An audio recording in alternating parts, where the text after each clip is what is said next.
In my over 27 years of playing the drums professionally, one of the biggest problems I come across is creating original drum parts, whether that be for myself, for a project I'm involved, or maybe for someone that's hired me to make a track. And so what I'm going to show you in this lesson is one of the systems that I've come up with to help me kind of get my head around and at least get a good starting point for coming up with original drum grooves. Okay, it's 6 very simple steps. The first step is I'm going to pick a right hand pattern or a ride pattern. So that could be on your hi-hat or that could be on your ride cymbal. We may change this later, but at least we pick one and have somewhere to start, right? Some common examples would be 8th notes, 16th notes, maybe 8th notes with the downbeat accented, 8th notes with the upbeat accented, just quarter notes, upbeats, 3 and 4 and 1. 2 other patterns I use a lot are 1E and or 1E and a. And these are just a few that I kind of have in my grab bag that I'll pull from and try to start out. Sometimes it's a combination of them. For this example, I'm just going to use 1E and, 2E and, 3E and.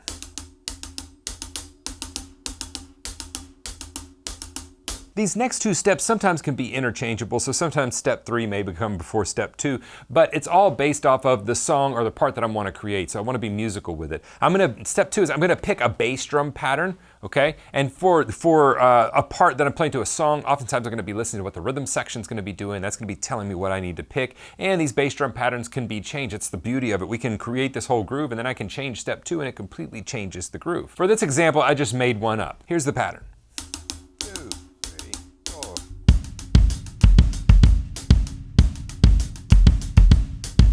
1E and a 2E and a 3E and a 4E and a 1E and a 2E and a 3E and a 4E and a. Step 3, I'm going to pick a backbeat pattern. So that's going to be the strong portion of the beat, especially if we're playing kind of Western music, pop music, something that needs a strong backbeat. So in this, I know with that bass drum pattern, I'm going to be playing beat 4 on the snare drum, and I may decide to play something else on the snare drum.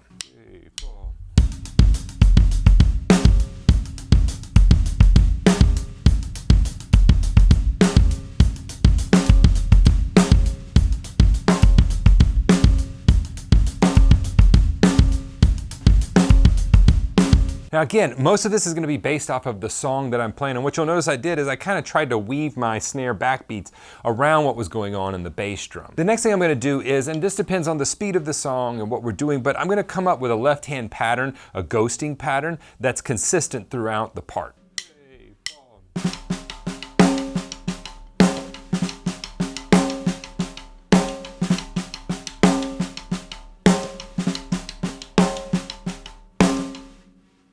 Let's put that with the bass drum pattern. 3, 4.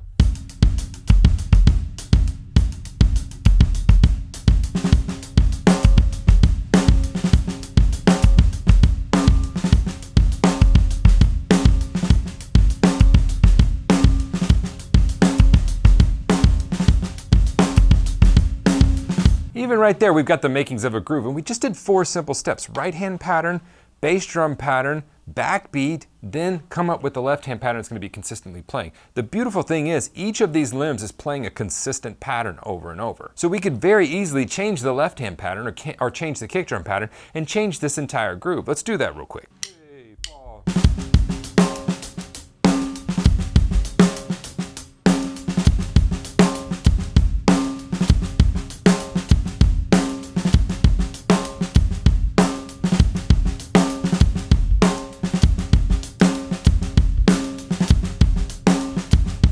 Immediately changes the whole vibe. I could also do the same thing with the right hand pattern. So there's a ton of options here. Nothing's set in stone. Remember, we're creating through this whole thing. This is just an organized system that helps you get to an end result. So that takes the creative part and it organizes it a little bit for you, which is really important for me. People think that to have creativity, we need to have no rules. And that's really not the way creativity works. Creativity is being able to work within the confines and the rules of maybe a song, maybe an art form, and make whatever beautiful art through that. And we can do that by giving ourselves a couple of rules to follow when coming up with this, knowing at any time that we could break them and do something else. The next thing I want to do is come up with a left foot pattern. Now the most common ones I go with are quarter notes, maybe upbeats, eighth notes. Those are the ones, 2 and 4 would be another one. Those are the ones that are going to be the most common. Now, when you're playing on your ride cymbal, a left foot pattern is important, but not as important as when you're playing on your hi-hat, because when you're playing on your hi-hat, what you're playing in your left foot is really going to affect what's on the hi-hat. But let's see what it sounds like whenever I put it on the ride cymbal and I put quarter notes in my left foot. 3, 4.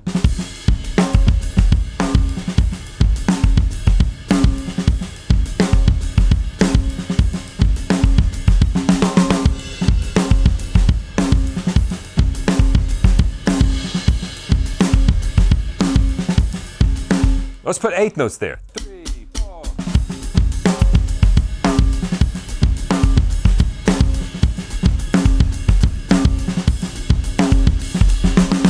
To me, the left foot's really going to change the energy of the groove. How about we'll play upbeats? 1, 2, 3, 4.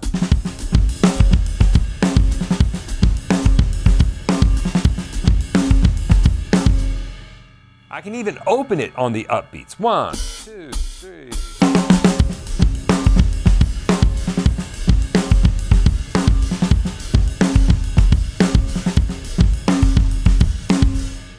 Or maybe open it on the downbeats. 3, 4.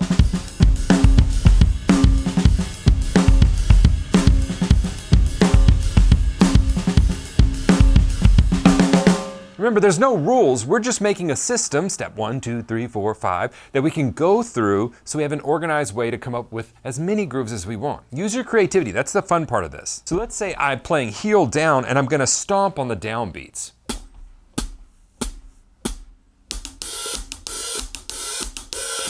Now, if I play with a toe up on the hi-hat, that's not necessarily going to be what happens. 3, 4.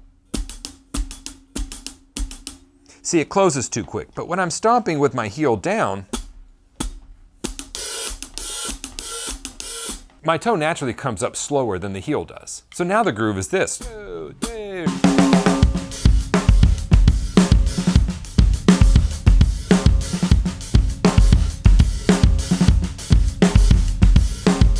There were some drummers that would mystify me with their quick hi-hat lifts that they did, and I'm about to show you something that's kind of a real cool trick that it results in a lot of what I call happy accidents on the hi-hat whenever you're playing there. We've got Bernard Purdie that does it in his halftime shuffle, but also there's a great song, Eric Clapton, Wonderful Tonight, There used to be this hi-hat lift on like the and I was just mystified how they did that. I'm about to show you how they did that. If I go up on my toe and I stomp on the upbeats, watch what naturally happens. 1, 2, 3, 4,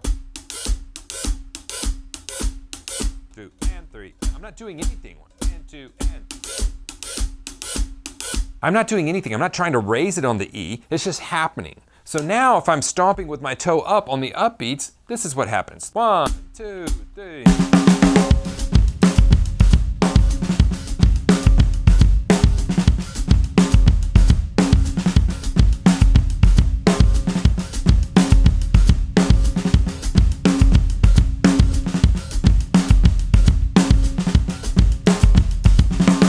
Pretty cool, right? I could even stomp up on my toe on eighth notes. 3.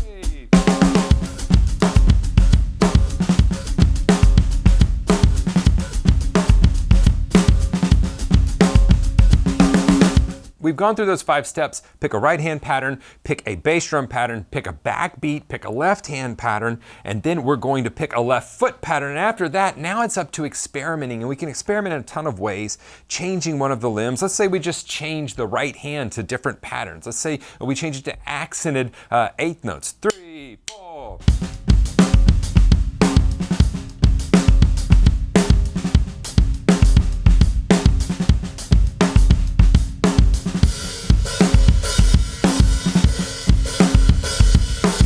I changed it to quarter notes, I changed it to upbeats. We can change it to 1E and a 2E and a.